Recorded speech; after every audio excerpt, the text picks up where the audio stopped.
Hello, and welcome to the next installment of the Newborn Toolkit webinar series. Today, we're focusing on how to increase numbers and skills of neonatal nurses. My name is Lauren Allison, and I am a neonatal nurse and one of the leads of knowledge management for the Newborn Toolkit. Please introduce yourself in the chat with your name and your role and where you're joining us from today. Next slide.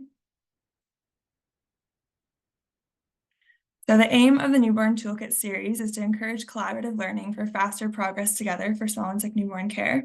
The Newborn Toolkit hosts monthly webinars on topics linked to the WHO and UNICEF 10 core components of small and sick newborn care.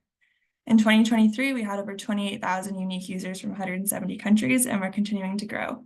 If you want to stay up to date with upcoming webinars, watch recordings of past webinars, or learn more about the Newborn Toolkit activities, please join our newsletter and follow us on our social media channels. Next webinar. So we have a few exciting upcoming events. On the 6th of August, we have another webinar on what does breast milk matter even more for the most vulnerable babies. And on the 10th of September, we have another webinar on babies and bugs, innovations to address neonatal sepsis and AMR. Next slide, please. Alors, bonjour et bienvenue à tous nos participants parlant français. Si tu veux écouter le webinaire en français, s'il vous plaît, cliquez sur le bouton d'interprétation affiché en bas de l'écran pour accéder à la chaîne française. On a quelques webinaires à venir. Pourquoi le lait maternel est-il encore plus important pour les bébés les plus vulnérables sur le 6 août? Et sur le 10 septembre, bébés et microbes, innovation pour lutter contre la septicémie néonatale et la résistance aux antimicrobiennes. Alors, s'il vous plaît, veuillez vous introduire dans le chat en indiquant votre nom et votre rôle. And next slide, please. So we're very excited today to have Dr. Queen Dubé as our host. Dr. Queen Dubé is a consultant pediatrician and clinical epidemiologist. She currently serves as the Newborn Health Program Lead at WHO headquarters in Switzerland.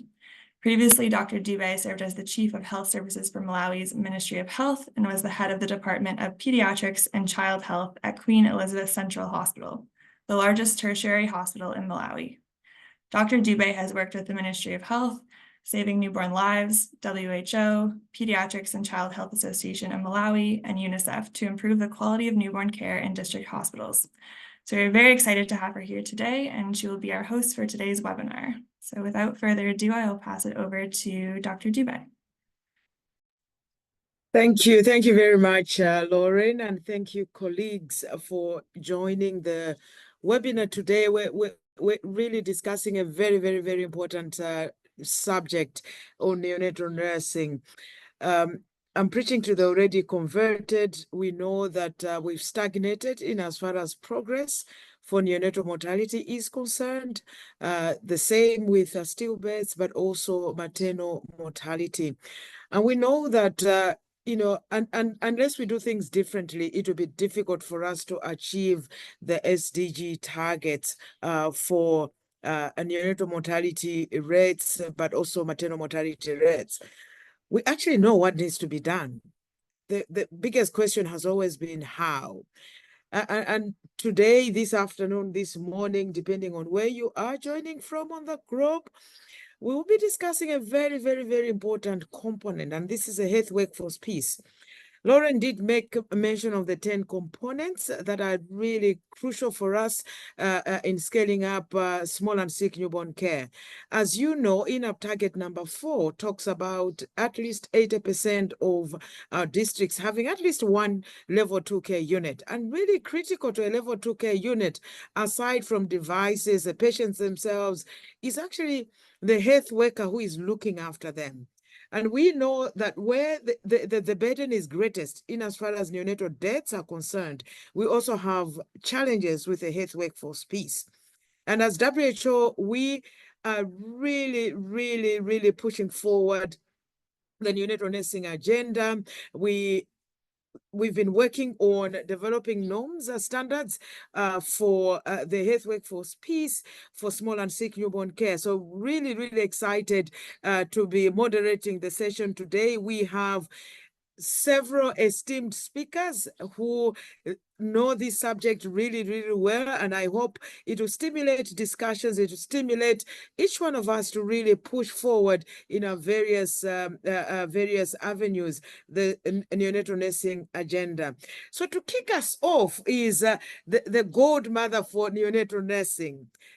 It is my pleasure to introduce Dr. Carol Kenner, who is a founder and chief executive officer for the Council of International Neonatal Nurses, and the Carol Kusalosa Dean and professor at the College of New Jersey School of Nursing and Health Sciences. She holds a Bachelor of Science in Nursing, a Master of Science in Neonatal and Perinatal Nursing, and a doctorate with a minor in higher education.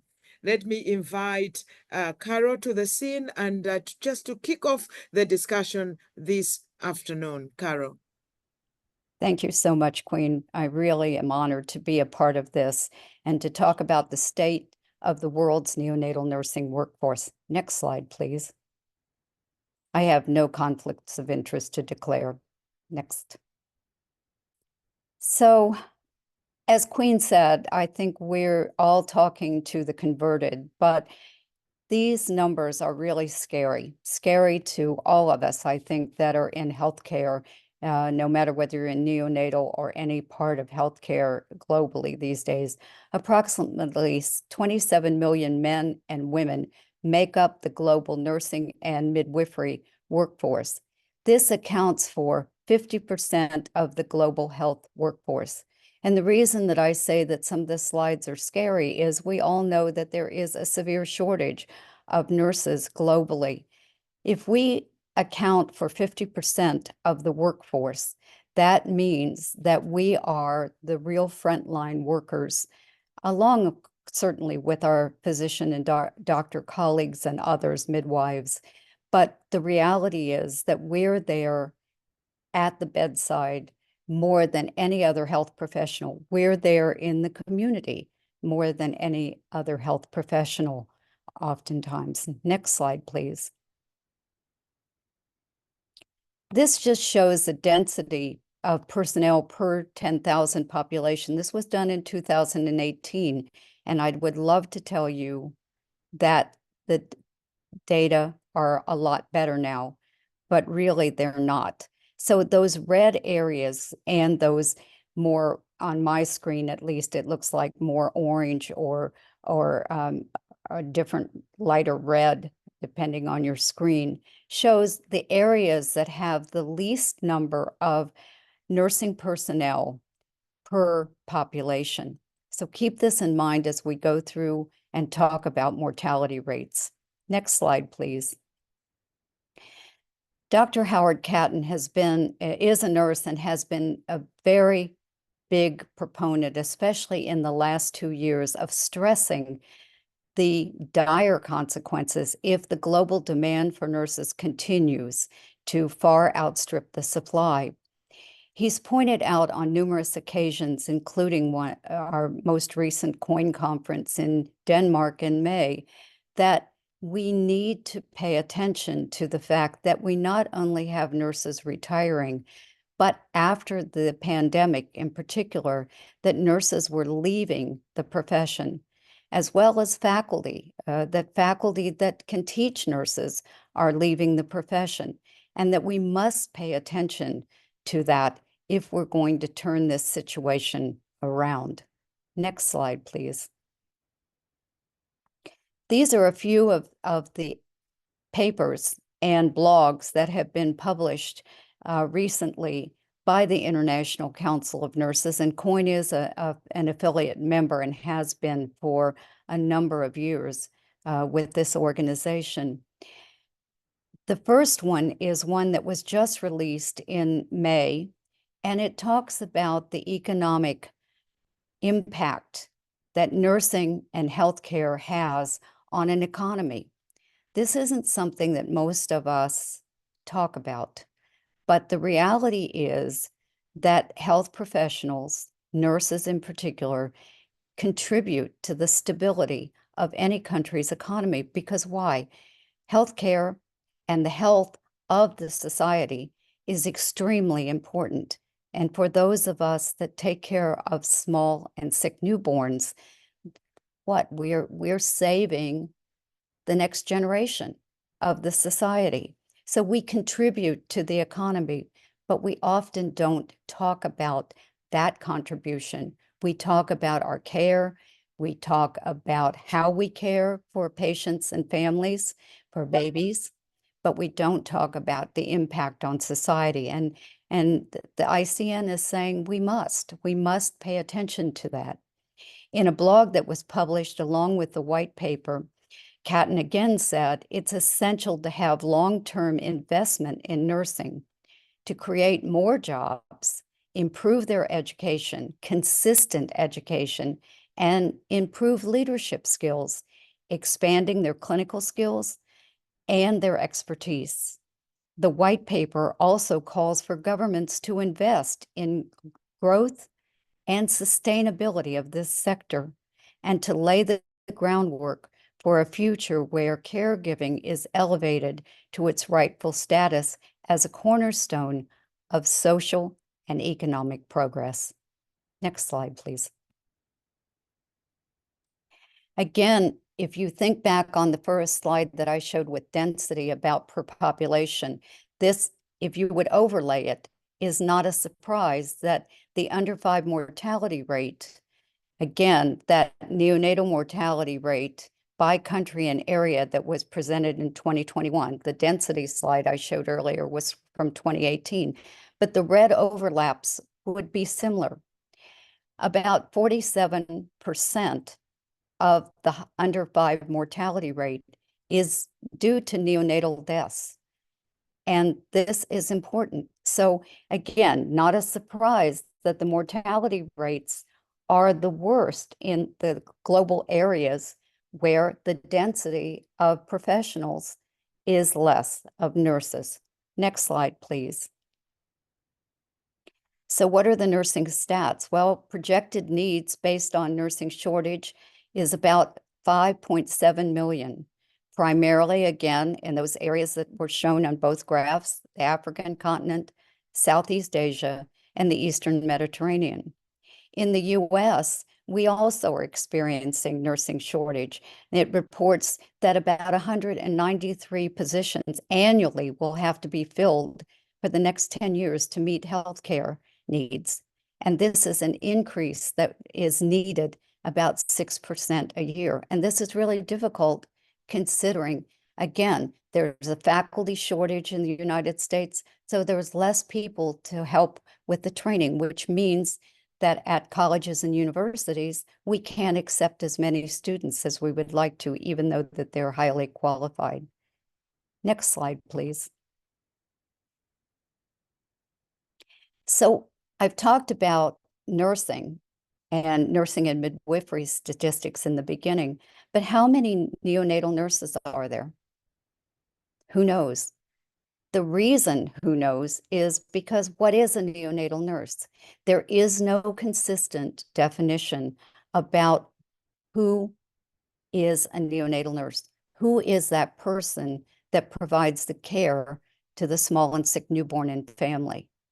We don't know. The data are not readily available because there's no consistent data or definition to support the data. Do we need neonatal nurses? Well, I'm hoping that that is a ridiculous question to this audience, that of course we need neonatal nurses, especially if you look back and think back at the slide I showed about neonatal mortality rates and under 5 mortality rates. Next slide, please.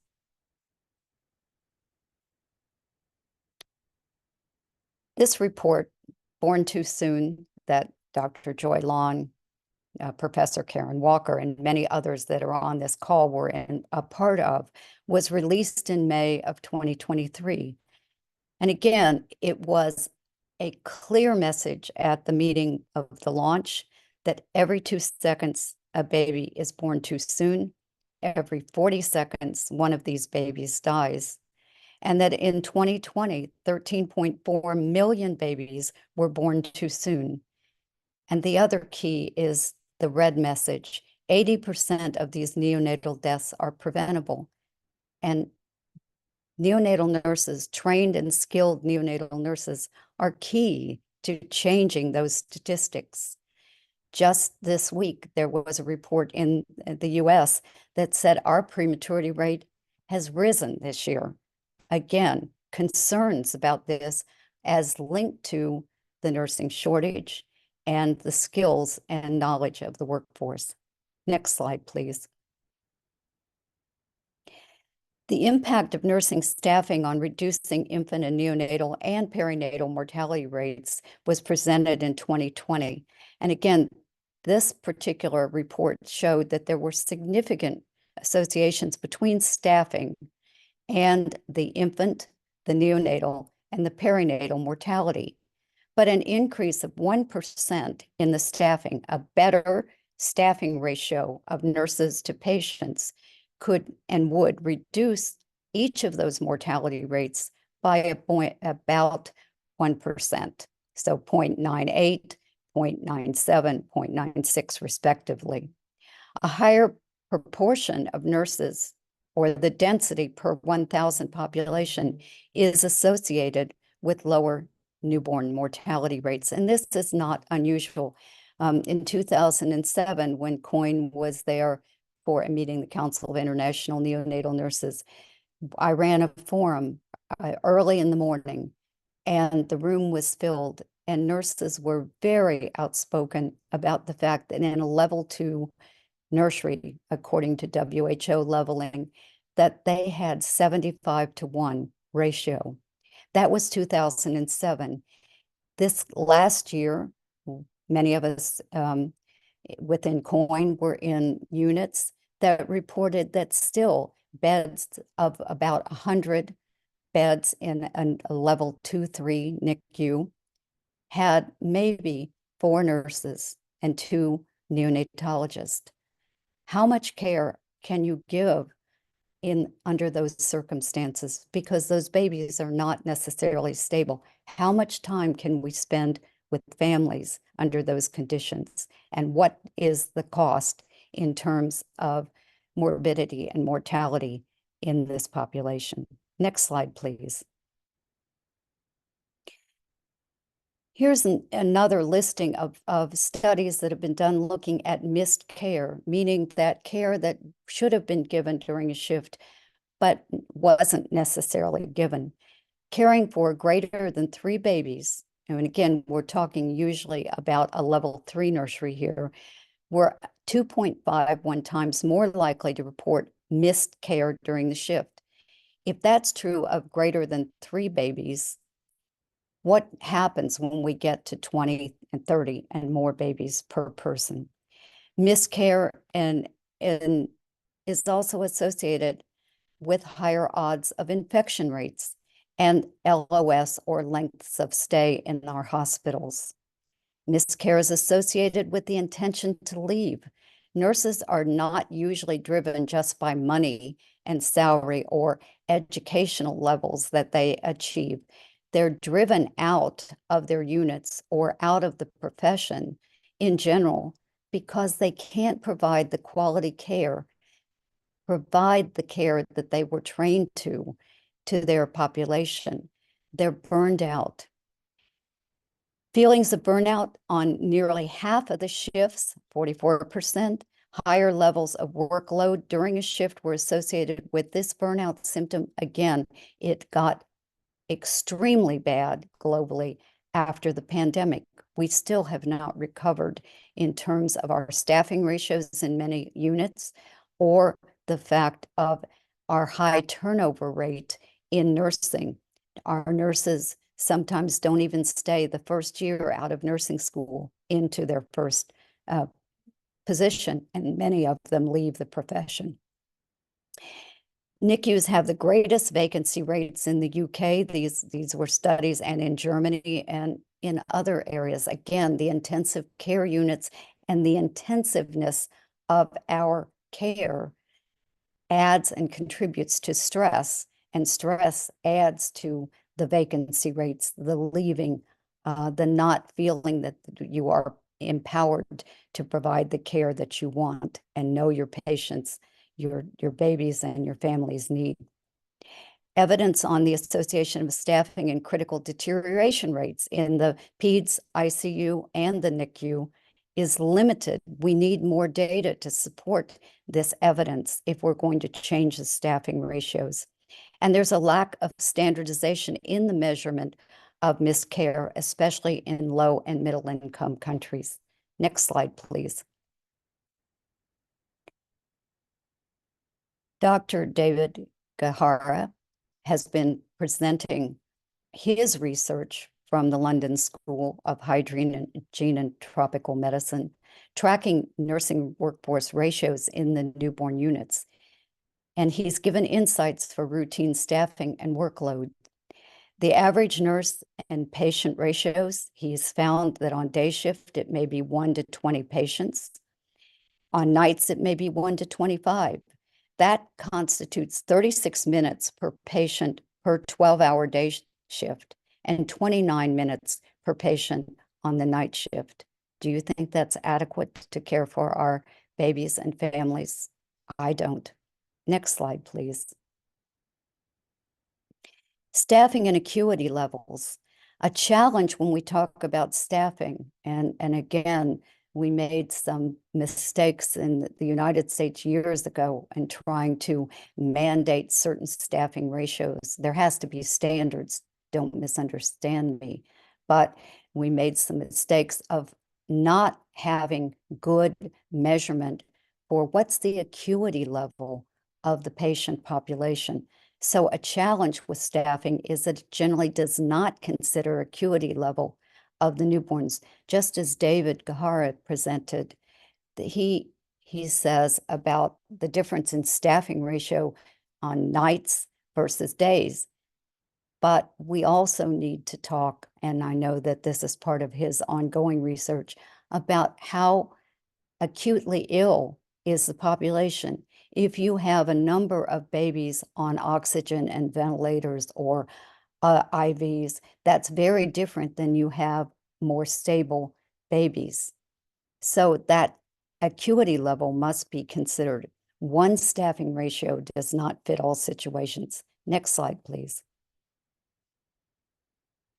So what's the way forward? I always tell students, I tell nurses, we tell our members in COIN, tell your story. Tell people what it's like to be on the front lines, to be in the NICU. Advocate for better staffing with flexibility. And what I mean by that is better staffing that considers the acuity level of the population you're serving. Belong to national organizations, nursing organizations, specialty organizations, so that there can be a strong voice, and also partner with partners like on this webinar, that we can amplify the voice and amplify the advocacy. Get the numbers of neonatal nurses. We need that desperately. Who is a neonatal nurse, and how do we quantify the numbers in each country? Advocate for recognition of the critical role nurses play in patient outcomes. And these pictures represent collaborations with many ministries of health, as we held a meeting in Zambia in February. 5 African countries' ministries were represented there. We also partnered, COIN did, with the Caring for Hawaii Neonates, National Association of Neonatal Nurses, the Academy of Neonatal Nurses, the Association of Women's Health Obstetrics Neonatal Nurses, to put out this statement about breaking the cycle of nursing chaos, which means we have to do things to retain nurses, to train nurses better, to provide care for the small and sick newborn and families.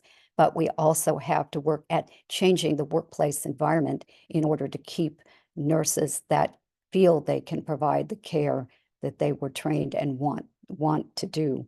This aligned statement is the alliance of the international, of the global neonatal community in North America. Next slide, please. This is just, again, the statement from the WHO's State of the World's Nursing. Investment in nursing will contribute not only to health-related SDG targets, but also to education, SDG 4, the gender equity, SDG 5, decent work and economic growth, which is SDG 6. So it's not just about health. It's an investment in the future. It's an investment in the cornerstone of providing health care, and it is the cornerstone of a stable economy and contributes to society. Next slide, please. So this is the way forward, and these are the references that I used and quoted in the presentation, and I thank you for your attention. We will change this and change the data. Thank you. Thank you. Thank you very much, Carol. Who is a neonatal nurse? How many do we need? 2007 compared to where we are now, are we making any progress? I mean, looking at the data, we're moving very, very, very, very slowly. And so to continue with the conversation, or especially attempting to answer the question, who is a neonatal nurse? It is my pleasure to introduce the next speaker, Edith Gicheha, who is a neonatal nurse and midwife. She helped lead the development and establishment of neonatal nurse training in Kenya and is currently the clinical training director for the Newborn Essential Solutions and Technology 360 Alliance. So speaking from the ground, Edith, please tell us, who is the neonatal nurse? Thank you so much, Dr. Queen, and thank you everybody for this opportunity. It's such an honor to participate in this conversation about moving faster, and we need to know where we are at, and I think Carol has really tried to explain that. If we have a look at the map there, you can see that the neonatal mortality in 2 regions is quite high. Out of the 2.3 million newborns that die annually, more than 75% of these are in South Asia and Sub-Saharan Africa. South Asia is doing well in reducing this, and the progress has been good, about 3.8%. But for us, Sub-Saharan Africa, we are actually moving slower at 1.7%, which is not a good thing. So and in this area here in Sub-Saharan Africa, and we have very few nurses, as have been described, less than 10 nurses per 10,000, and even fewer neonatal nurses. And this really paints a picture of the urgent need and the urgent gap that we have to be able to produce more neonatal nurses who can be able to increase the survival rates of our babies if we are going to hit our SDG target by 2030, of which 65 of our countries are off track. Next slide. So if we know this burden, next slide, please. Who is a neonatal nurse? We need to be able to describe who this person is, so that we can be able to work together to make sure that we're able to develop as many as possible. So the neonatal nurse takes care of small and sick newborns. And if we look at the WHO classification of newborn care, here we have 2 levels of the sick baby, level 2 and level 3. In terms of level 2, the clinical intervention, which this person must be able to do, and whose competencies are necessary for us to reach our target: keeping the baby warm, pain management, KMC, feeding, administering oxygen, preventing apnea, diagnosing and treating infection, hypoglycemia, jaundice, using CPAP. These are critical skills that this person must be able to have. They must be able to look at a baby and diagnose what is the issue and be able to use what they have in the environment to treat these babies.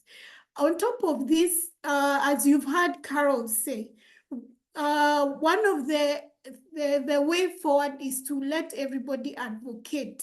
But how do we do this? We need to have skills which can help us to change the system, even as we do the improvement. So skills like using data so that we can be able to track our progress. That is so important. Teaching, mentoring. In Next 360, we are finding that mentoring, helping everybody, showing these skills. We don't need just to know. We need to know how and show others how to do it. Advocacy, using our voice and linking this to policy. That is so important.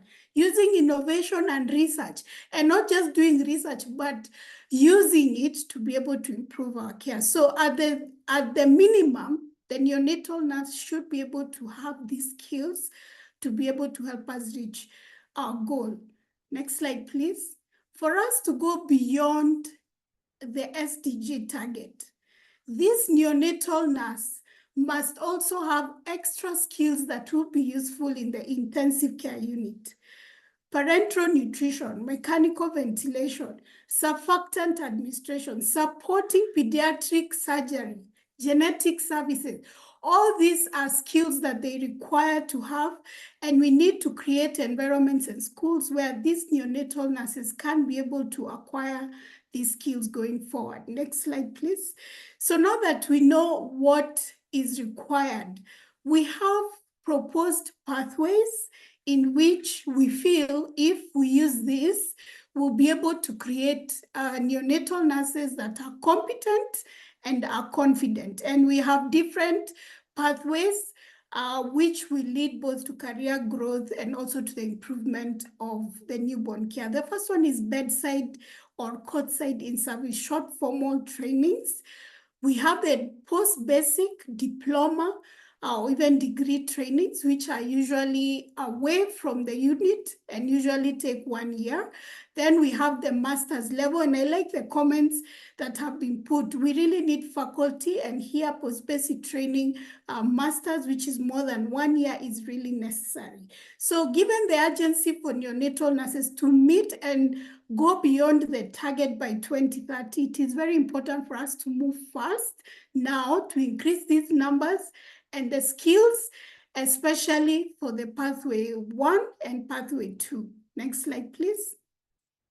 So for the bedside short courses, what ideas are there? What principles do we have available?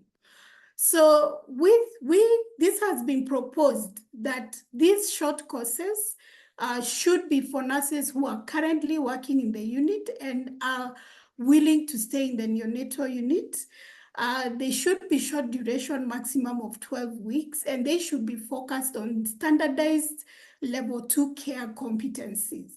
And the trainings can either be online for theory work, and then we make time for face-to-face practical skills, teaching, and competence, so that we're not just having head knowledge. We need to have the skills on our hands, so that when you see a baby, you're actually able to go into action. So nurses who successfully complete this should be certified by the council and recognize that they have undergone this training, and every so often they should renew this certification, and they should not be routinely rotated out of the neonatal unit. So these are the guiding principles we have for the bedside neonatal nurse, and these are country specific and they can be adopted based on the country. The second pathway, next slide, is the diploma, and next slide, please. Yes, the diploma neonatal nurse. Again, this is for the nurse who has planned to have a career in the neonatal ward. This will take longer, 1 to 2 years. It will be full-time because they need to spend time in the unit learning these skills and internalizing them, so it becomes their second nature. And the content of this training we're proposing to be standardized level 2 care and level 3 care. So this means that where these nurses are trained is very important because this teaching environment must offer high quality level 2 and 3 newborn care. And so this need to be chosen carefully, and we need to make sure that even the faculty that is teaching these nurses, the clinical instructors who are with them every day, to make sure they gain confidence, these are well trained and they are competent in this area. Those nurses who successfully complete this, we are proposing that they be recognized as neonatal nurses by the council. They should be paid as such because they are actually specialized, and they should not be rotated out of the newborn unit unless they desire it. And again, these are country specific, and adaptations can be done, but the standardized content and training should be the same across all the regions.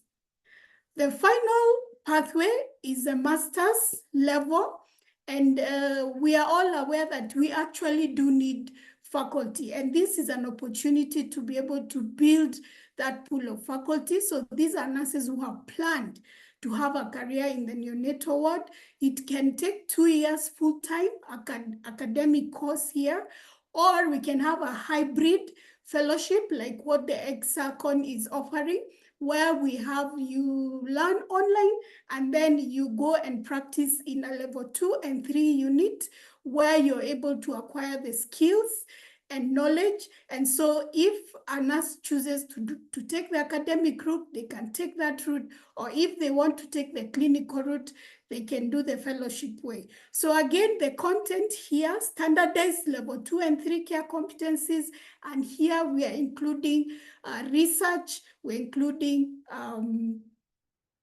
quality improvement. Again, face-to-face teaching environment can only be at centers of excellence because this has to be the highest quality. Again, the faculty teaching this, we need to build a faculty that can train masters, and this is very important. So the nurses who successfully complete this, again, to be registered by the Nursing Council, and they should be also recognized and paid as such. The clinical specialists, we're suggesting that they should not be rotated out of the unit. We feel that using these 3 pathways, we'll be able to move faster to increase the numbers of neonatal nurses, and we will also make sure that they have the right competence, and we'll standardize the competence across the regions, even though we'll have a few adaptations. Next slide. For us to be able to do this, we need to talk and work with our stakeholders who are very important in this, the Ministry of Health. They're the ones who are going to help us to accredit this, the nursing councils, the training institutions. We must all be on the same page for us to be able to produce neonatal nurses that not have just head knowledge, but they know how to do things and they can show others how to do it. We need to work closely with centers of excellence to make sure that even the environment where this learning is taking place is well prepared for this learning to happen, and also for quality care to be given. We need funders and supporters and partners to be able to make sure that all this is taken well, everything we require is provided. And I like one thing that Carol has said: we must join associations and societies globally, regionally, nationally. We must work together in these societies so that we can be able to have a louder voice, and we can be able to meet the targets and work together with our colleagues, the neonatologists, who are also taking care of the baby. So in conclusion, as part of going forward, COIN is leading the way. We are getting a lot of support from WHO and other partners, and we are working towards having these pathways. We welcome your feedback on this, and we are hoping that we can get partners who will pathfind with us as we continue. And please feel free to share your suggestions so that we can increase the number of nurses that we have, and make sure that they are recognized and taken care of as required. Thank you so much. Over to you, Queen. Thank you very much, Edith, for really taking us through, who is this neonatal nurse? How do we get to the right numbers? Which pathways do we want to push forward?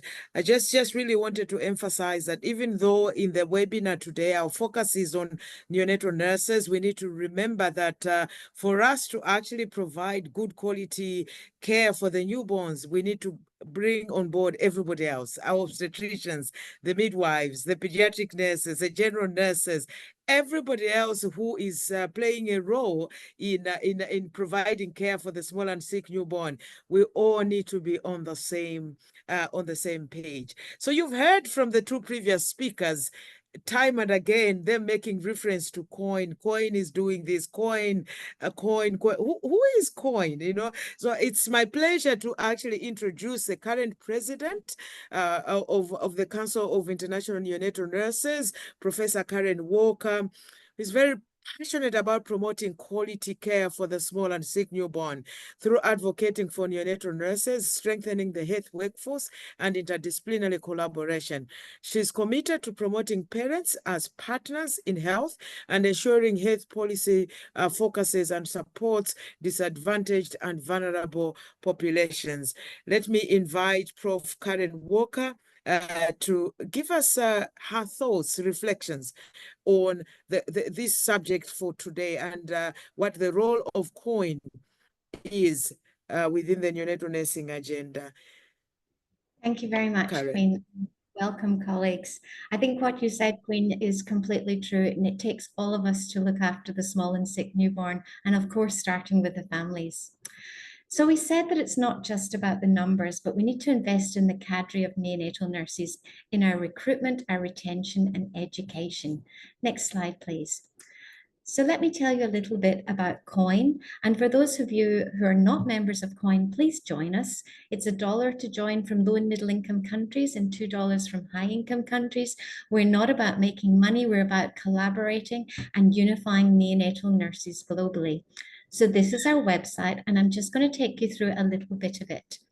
Next page, please. So our mission is to advance neonatal nursing and health outcomes for newborns and their families. And to do this, as you've heard from both Carol and Edith, we need nurses with the skills and knowledge to impact mortality and morbidity. And the way to do this is through providing quality neonatal care. Next slide, please.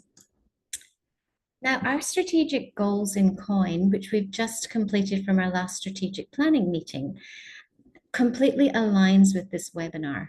We want to support the development of standardized education, as Edith was saying, for nurses caring for small and sick newborns. But we also want to strengthen the collaborative voice of neonatal nurses through networks and partnerships, such as our partnership with Nest 360 and the WHO. And we definitely want to impact global policy to optimize the outcomes for small and sick newborns and their families. And we want to ensure the sustainability of COIN as an organization. Edith said the importance of neonatal organizations, and it is so important because we are much stronger together. Next slide, please. But on our website are resources that are free for colleagues to look at. If you can look under the resources tab, you'll find webinars, you'll find educational resources, competencies from our core competencies that were developed through COIN, educational plans and clinical forums. And these are free for members to actually, for members and anyone looking at the website just now to actually download. Next slide, please. But I want to talk a little bit about our community of neonatal nursing practice. 18 months ago, we were successful in a grant application to the Bill and Melinda Gates Foundation to start our community of neonatal nursing practice.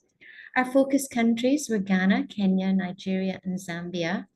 And we employed some staff to help us with this. Many you would know Dr. Sue Prulaj, who is the Director of Education.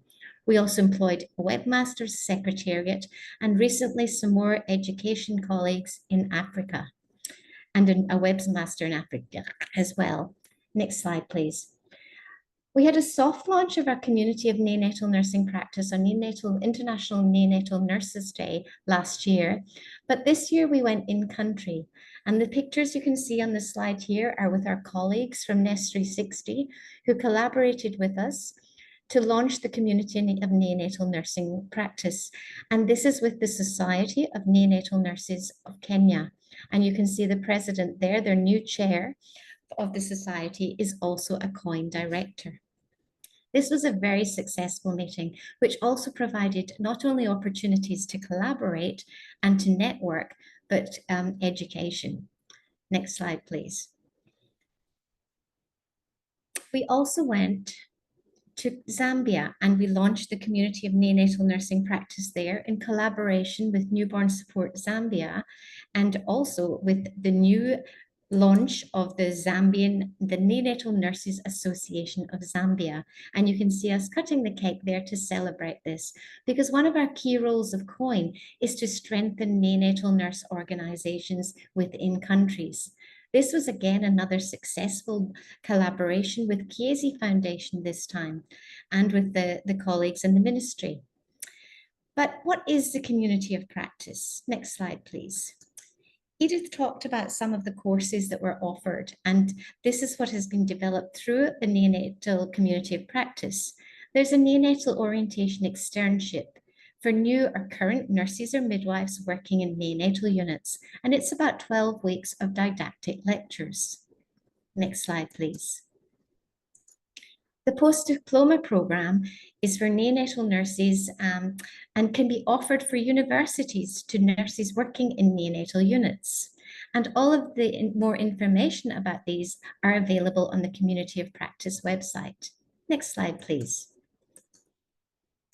But there's also a 6-month course which is created for more skilled and more advanced neonatal pediatric graduates or faculty at a university, and enables them to teach the content of courses as well.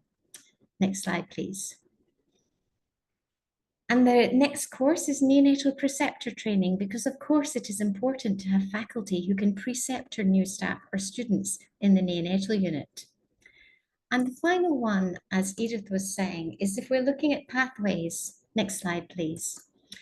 A Masters of Neonatal Nursing. And this course is being developed, but to be offered by universities and colleges, because it is important that these are recognized in country as well. Next slide, please. Now, I said that we started with a focus of 4 countries, but these are site visitors to the community of practice to date. And this was just a few days ago. And you can see that we actually have people visiting the site, but also undertaking courses from all over the world. So there is definitely a need for standardized education. And all of our courses are standardized. They're all based on the COIN competency framework and the COIN competency skills checklist that I mentioned earlier. Next slide, please. But not only do we offer courses, we have an evidence corner on the Community of Practice website with case studies, and case studies with various papers, various topics, and quizzes at the end that again are free for members to, for colleagues to access. You don't need to be a member. Next slide, please. When we were in Africa, we realized that Africa, as you are all very well aware, a very large country, lots of different nurses in different areas. So we created an African neonatal nurses group. And within 24 hours, we had over 1,000 members. We also created another group for French-speaking colleagues.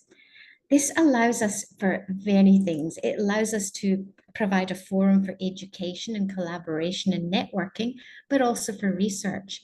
And we asked the group questions about what were their greatest needs to provide quality neonatal nursing care. And you can see the results there: education and training, the workforce, resources, professional recognition, and practice and professional development. Similar to what is happening if you ask nurses are in other countries as well. We have just started asking for leaders from countries to bring leaders from all countries together with my colleague of mine, Patrick Tu, who's the chair of the Society of Neonatal Nurses at Kenya, to try and bring nurses who volunteer to be leaders for their country, so we can actually bring a leadership group together as well. Very exciting things happening. Next slide, please. I talked a little bit about collaboration and networking, and just in Aalborg in May this year, we actually had our COIN conference, the first one since the pandemic, the big conference from 27 countries, and this was highly successful. Next slide, please. We know that there's great advantages in actually meeting people, not just online. And you can see the faces there and the flags from different countries. We had amazing invited speakers, including many on this call today. And not only was there great research, education, but we had a keynote speaker who was one of our parents and a very superb speaker. But she said, not only was it a great conference from a research perspective, but it was one of the friendliest conferences she'd ever been at. Now, all the website, on the COIN website, there are photos, but there's also the abstracts there for those of you who are interested to read them. Next slide, please. Partnerships and collaborations are important, and we have many collaborations. We're delighted that we signed an MOU with Nest 360 and with others you can see there, and we're delighted with our work that we're doing with the World Health Organization and with the others on the screen there. Next slide, please. So what's next? Our annual report comes out soon, and in collaboration with Nest 360, we're also discussing with WHO, ELMA, and ESCACON and USAID about how we all collaborate to forward neonatal nursing education in Africa. Next slide, please. Our COIN conference will be held in Africa, in Lusaka, in August 2025. Next slide, please. And the following year in Australia, in either August or September 2026. Next slide. So you can see our reach is wide across the world, not everywhere yet, and that will be our strategy moving forward. Next slide, please. From an advocacy perspective, the WHA 77 resolution on maternal, newborn, and child mortality, you can see for the first time is written in neonatal nurses, and that is from advocacy from COIN and colleagues in making sure that neonatal nurses were included. Last slide, thanks. So in summary, a quick snapshot of COIN. Please go to our websites. We all have a role to play to advocate for our profession as neonatal nurses. We want to ensure that every newborn counts everywhere, and every newborn is cared for by nurses with the skills and knowledge to provide quality neonatal care. Please join COIN, because together we are stronger. Thank you. Thank you very much, Karen. I know that time is not on our side. So to wrap up the discussion today is Melissa Morrison. She will talk about partnerships for faster progress for neonatal nursing. Melissa is a Director of Health Programs at the ELMA Philanthropy Services. She leads the Health Workforce portfolio focused on expanding and strengthening the workforce that is foundational to maternal, newborn, and child health across Africa. She has over 15 years of experience in global public health and nursing, and prior to joining ELMA, she worked as a clinical nurse in South Sudan, Kenya, Tanzania, and Haiti. She holds a Master of Public Health in Global Health Leadership and a Master of Science in Nursing Education from New York University. And she is actually a certified nurse educator. So to really firm up the conversation today, Melissa, you're most welcome to really bring all of us together around this discussion of neonatal nursing. Melissa. Thank you, Queen. I'm really excited to be a part of the conversation today. Next slide, please. We've had an excellent overview from COIN and Edith about the current status and the urgency of the need for neonatal nurses in low and middle income countries and the growing demand from countries for these training programs. But the big question remains, how can we most effectively and rapidly influence the scale up of neonatal nurses at the country level? I believe the only way forward for us as a community that's committed to newborn survival, whether we're academics or researchers, clinical experts, technical advisors, whether we're working within government or NGOs, funding agencies, we need to more intentionally and more creatively pursue partnerships if we want to overcome the key barriers that continue to hold countries back. So there's several types of partnerships that are critical, but today I'm just going to touch on technical partnerships at the national, regional, and global level, partnerships for evidence and advocacy to continue moving us forward, and financing partnerships. Next slide, please. Over the past decade of working with various countries on introducing a new cadre of healthcare workers into a national health system, I've found that the success is often directly tied to how closely these four entities are working together. And Edith touched on this. Training institutions, regulatory bodies, the Ministry of Health, and professional associations.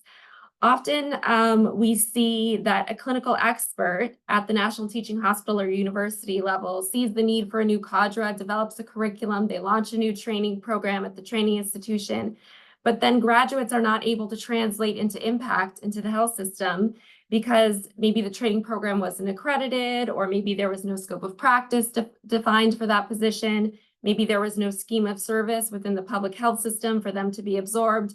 And the lack of coordination can really be a tragedy and waste of human capital and resources. So for success at the country level, we need these four entities to have a unified vision. They need to work in close collaboration so that these gears are moving us together from high quality training of the right people to having an impact in the health system.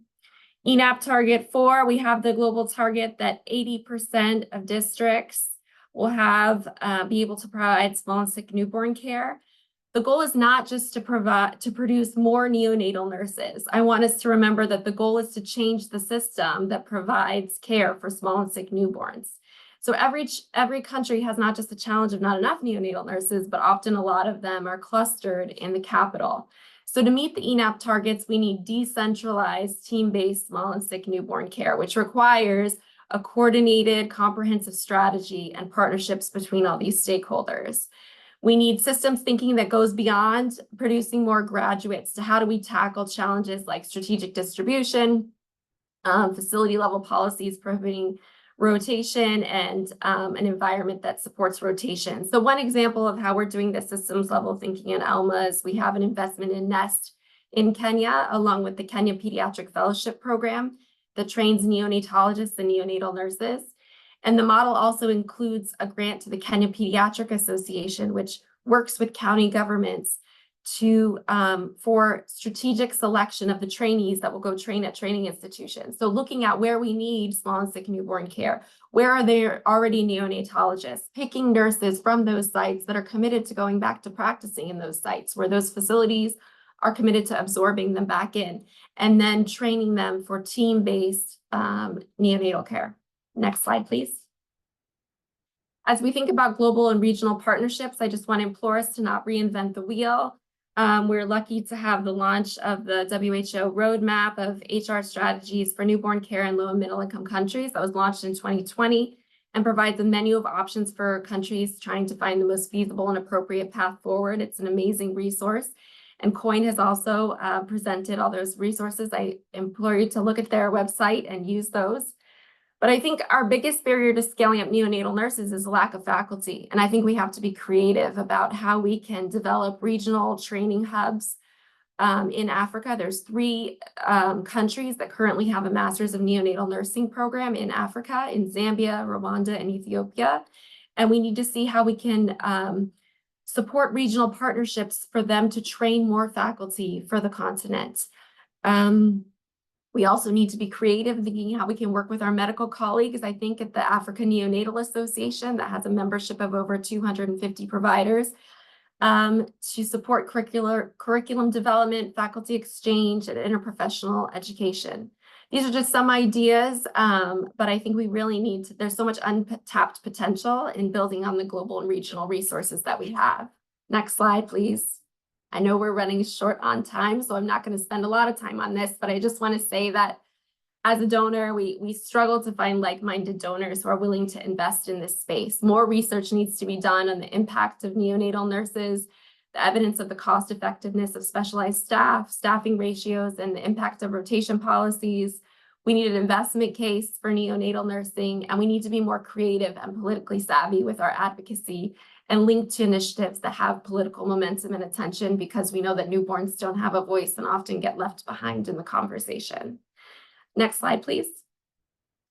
And with financing, I think there's so many different models that we can be better at exploring, but these are just a few. I won't dive into depth because I know we're trying to wrap up our time, but these are some models that we've used. I think collaborative financing, whether it's with government, philanthropy, other donors is really an important tool that we can use to incentivize national and regional partnerships. Last slide, please. I just want to end with this quote. We know that true partnership is actually really difficult and challenging and political, and at times it feels like it's slowing down efforts. But I think that partnership is the only way that we're actually going to have large scale systems change. So I'm happy to continue these conversations, and thanks for having me, Queen. Thank you very much, Melissa, and we're very grateful to Elma. As you said, it's really difficult to get more partners to fund this very important area. So very, very, very big thanks to Elma, and quite a lot to think through: systems approach, strategic distribution, retention, and so on and so forth. But what we've heard from all the esteemed speakers is the fact that we have no choice. We really need to scale up this cadre of neonatal nurses. There are propositions, 3 different pathways. We can start from somewhere, but we really need to have a target. Where do we want to land? What is it that needs to happen now? Otherwise, as far as the SDG targets are concerned, the health workforce piece is a very, very critical piece. I know we are just past the hour, and some of you will have to dash into another meeting. We've taken note of all the questions in the chat. We've attempted to respond. And if you do have further questions, please drop us an email and we will be able to respond. So looking forward to having you at the next webinar on the 6th of August, again discussing a very important subject: breastfeeding in these small, vulnerable newborns. See you on the 6th of August. And thank you so much, all our esteemed speakers, for all that you've shared. A lot to take in, and let's continue with the conversation. Thank you very much. Lauren, back to you.